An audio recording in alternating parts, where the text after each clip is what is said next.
This is the Lone Crater YouTube. We hope this video helps. In this video, I will show how to replace Subaru Outback Headlight. Start by disconnecting the negative battery cable to prevent shorts, then remove the plastic trim and screws securing the headlight assembly. Carefully unplug the wiring harness and remove the old bulb or assembly. Install the new unit, reconnect the harness, secure screws, and reattach trim.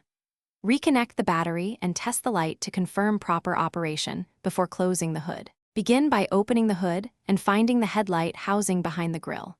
Remove visible screws and any plastic clips, keeping parts organized for reinstallation. Gently pull the assembly forward enough to access the wiring harness, then squeeze the connector tab and unplug it. Rotate the bulb counterclockwise to release it from the socket, taking care not to touch the glass of the new bulb with bare fingers to avoid premature failure.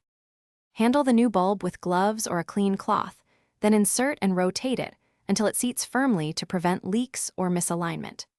Reposition the headlight assembly into its mounting points, ensuring tabs and clips align before tightening screws evenly to avoid gaps. Reconnect the negative battery cable and test both low and high beams, adjusting aim if necessary so the beam pattern is safe and legal for night driving. Thanks for watching. Consider subscribing if we helped you.